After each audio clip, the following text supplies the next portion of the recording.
Hey, dear listener. Before we get into this fabulous episode about building your coaching business, I wanted to share with you just a little snippet from behind the scenes at Coach Pony HQ. If you've ever wondered what working with us is like, here is what students are thinking about the Build a Real Business experience. Listen in to Trey Belkowski, a public speaking and business storytelling coach. I joined Barb 3 years ago because Christy wasn't promising anything flashy. She was promising advice to build a sustainable business that I could live on. And that's what I wanted. I think the thing that surprised me the most about the Barb program was how incredibly helpful the videos were, how much they broke things down, and the community that's available both in the calls and on Facebook group. It was an amazing combination of both. And that was what allowed me to find an accountability partner that really took me to the next level and the consistent help that I needed. 3 years later, I'm 8 months into the calendar year, and I've hit $100,000 in revenue this calendar year. That's a really big deal to me, and it shows me that I'm on the path to a truly sustainable business for me and my family.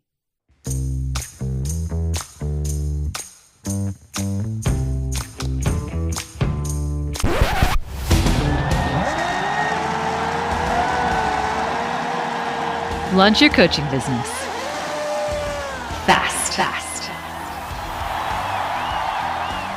Welcome to Season 7 of the Coach Pony podcast, and we are here to help you get paid to coach. In this season, we are going to cut through the noise and show you how to launch your coaching business fast. So strap in and get ready to step on the gas. It's lights out and away we go!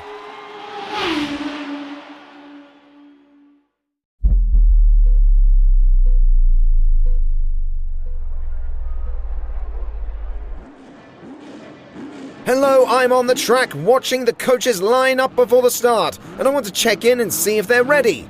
Let's go to Mercedes team principal Toto Wolff for his take on the action. Choosing a niche is critical. It is so important for your business. In Formula 1, the formula lets us focus so we can win. The niche for a coach is the same. Let's go to the track.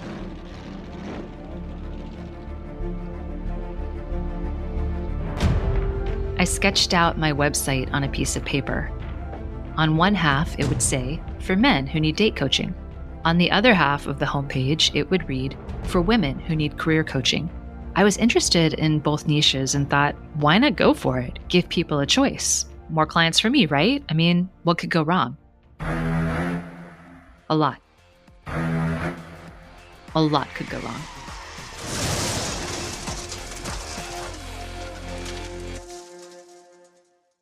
Have you ever had FOMO about something? I know I have, and it can really hit you hard as a coach. I know when I was just starting out all those years ago, I definitely did not want to leave anyone out or miss an opportunity to get a client and take that off the table for my business.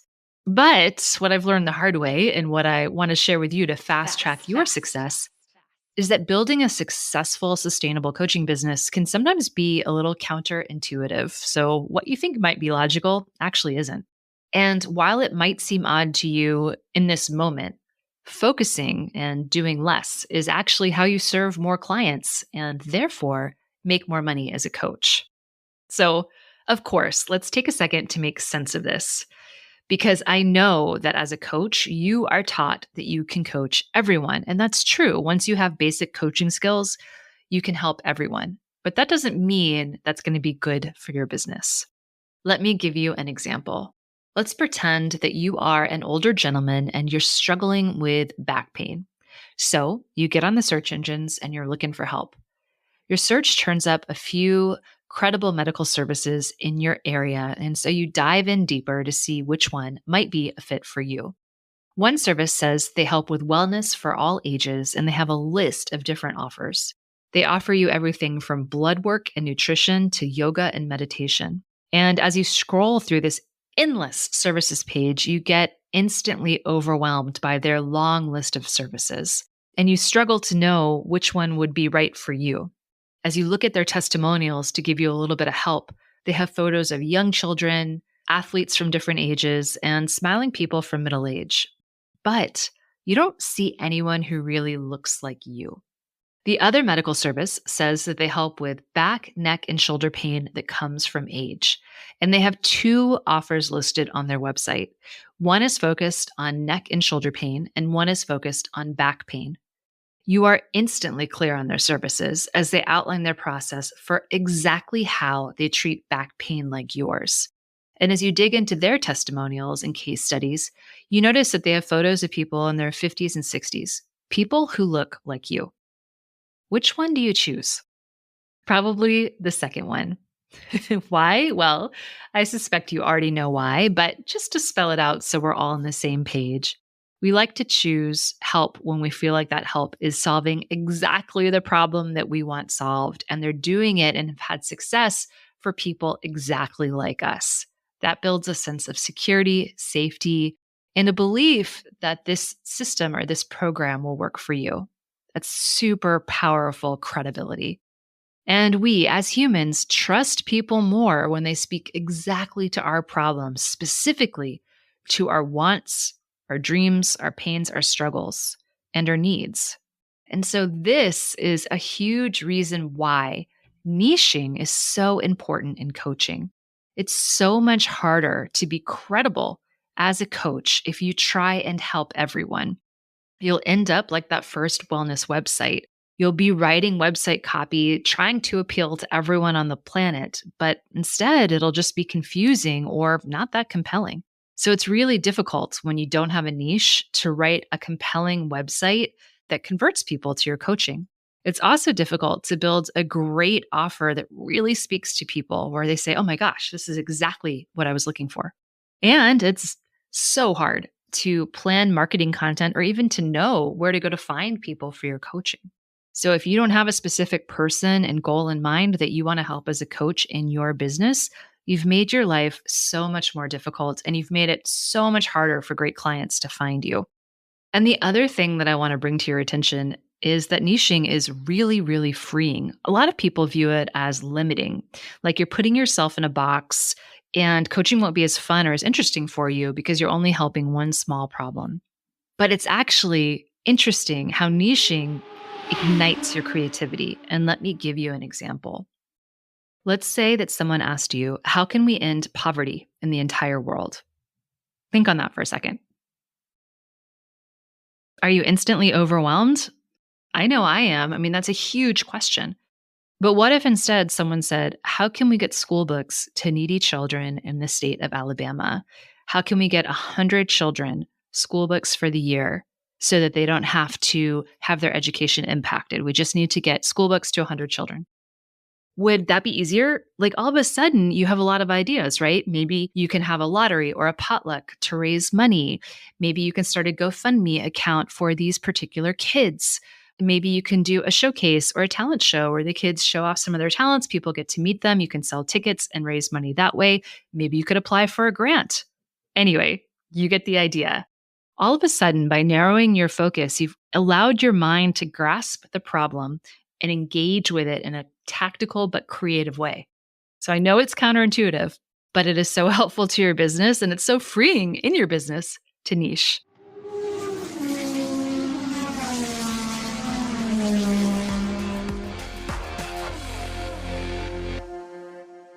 So now that we've made sense of it all and we're on the same page as to why niching is important, I want to do a quick and dirty talk about how to find your niche because, hey, we're here to accelerate your business quickly. And having a niche is going to get you successful so much faster. Fast. So before I dive into this, if you want a lot more help than you just get on one episode of one podcast, please come over to coachpony.com and check out our Build a Real Business course. Go to the homepage, coachpony.com, and just click on the Work With Us button and you'll see it there. We cover niching in detail, including how to test your niche, how to find your niche, and so much more. And this is your chocolatey invitation to join us. So coachpony.com, just go to the homepage and click on the Work With Us and you'll find it. Okay. Let's dive in and help you right now. So first, I want to do a mindset hack, which is to give yourself permission to help who you most want to help, not who you think you should help or who other people told you to help because it was profitable or they heard of someone doing it. But instead, I want you to allow yourself the space to really coach who you most want to help. And I say this because building a coaching business is hard, and you need to have energy and excitement around who you help and not just be doing it because you think that you should. Because when times get hard, I want you to still have that motivation to keep going. And that's really hard to do if you're not that invested in who you're helping. So to help you figure it out, I want you to imagine yourself having coffee with your absolute perfect client. And you're just having this amazing chat. Take a deep breath, breathe in for a second, center yourself, let it out, take another one, and now close your eyes and imagine that you're sitting in a coffee shop and right across from you is your absolute perfect client. So just take a moment to observe them for a moment. What do they look like? What kind of clothes are they wearing? What does their hair look like? How are they sitting? What is their energy?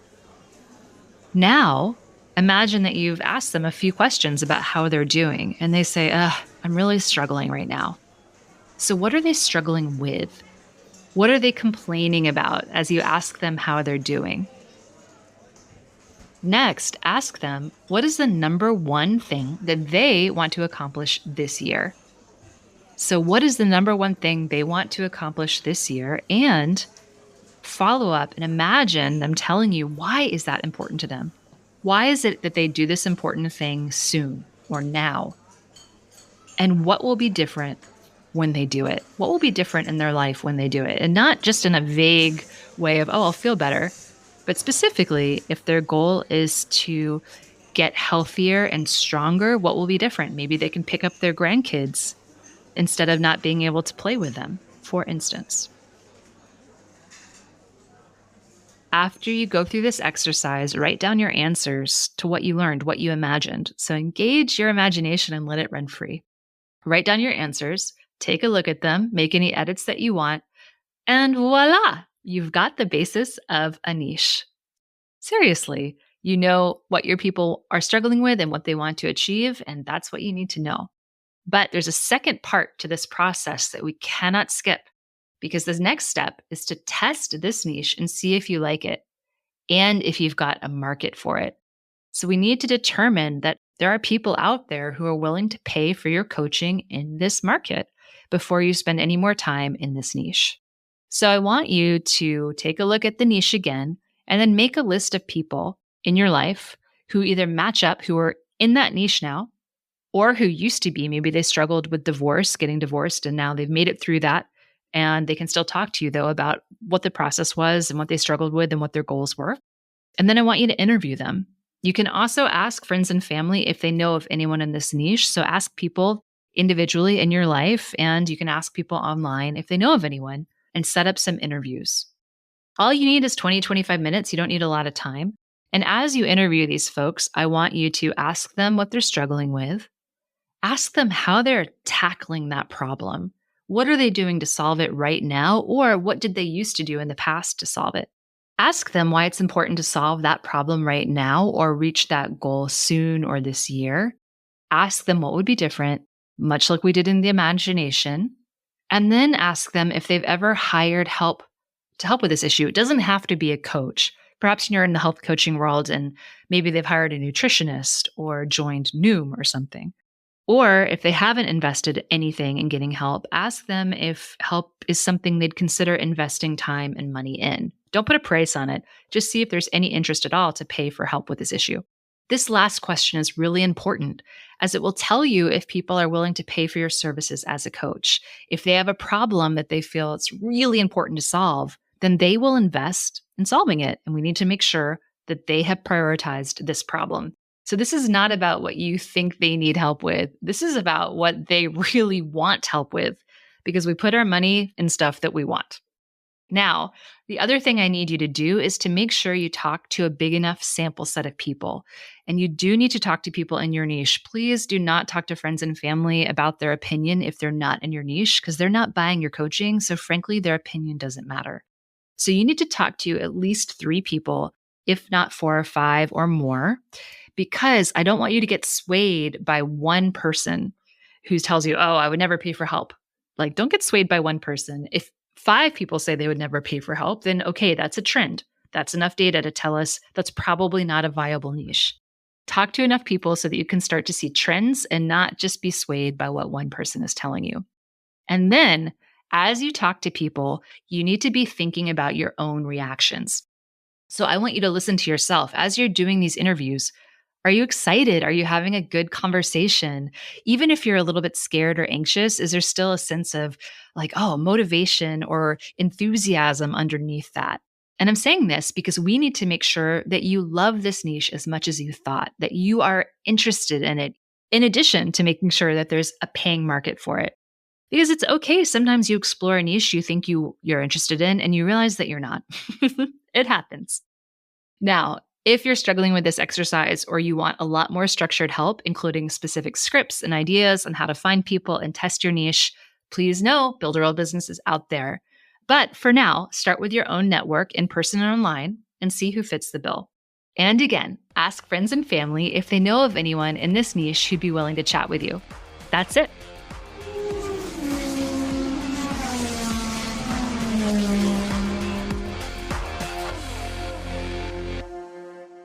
So to recap, niching is a super simple way to make sure that your coaching is compelling and also to make sure you are having fun coaching by serving the people you most want to serve.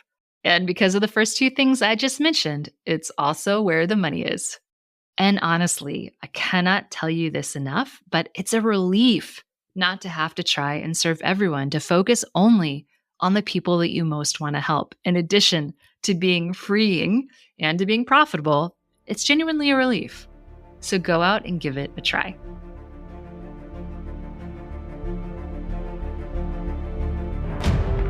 Honestly, I had no energy around helping men with dating. I discovered it in the most awkward way possible when I went to a breakfast networking event and introduced myself to some people as a date coach for men and to others as a career coach for women. Because honestly, I still couldn't decide, so I thought, let's just see what happens. But then a woman came up to me. She cornered me by the coffee table with a nice-looking older gentleman and introduced him, saying, "You need to chat with this woman. She's a date coach for men." And oh my gosh, I instantly cringed and stood back. My whole body was telling me I didn't want to help him. It was never more clear to me in that moment that date coaching for men was not the niche for me. I had thought I did in my mind thinking about it, but when faced with the reality of this niche, I realized it just wasn't for me. Getting out of my own head and into the real world was so important to help me find clarity on the right path for myself. So, after being super awkward, I babbled something about how nice it was to meet him, but actually I did more career coaching than date coaching these days, which made them both stare at me in confusion. And I quickly exited the conversation and then hastily left the event. I was so embarrassed that I had been so weird. I mean, introducing myself differently to different people was weird. But after I thought about it for a second, I realized I was also really excited. I finally knew my niche. I knew where I wanted to work and who I wanted to help. And that gave me a huge boost of energy. I couldn't wait to get back and to update my website. Somehow, everything started to feel easier. It's amazing what talking to people, even random strangers, will do to help you in your coaching business.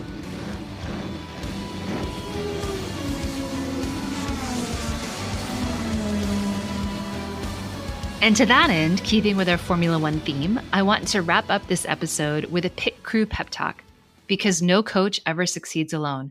Just like no driver in Formula One competes alone, the team and the pit crew is there to do important support work, from standard support, like changing the tires, to more complex support when things go wrong or you end up talking to people oddly at a networking event. And so I'm turning it over to one of my favorite people in my pit crew, Bobbi Palmer from datelikeagrownup.com. If you are a woman over 40 looking for dating help, then please go to Date Like a Grownup and get her help immediately. Bobbi, can you give a pep talk to everyone listening so they know it's going to be okay? Very few of us find a niche at the very beginning of our work, and stick to it forever. Very, very few of us. I happen to, because for me, that was my life. I was a woman over 40 finding love. That's the niche I went after. But there were times even for me that along the way, I was like, oh, maybe I should do over 50.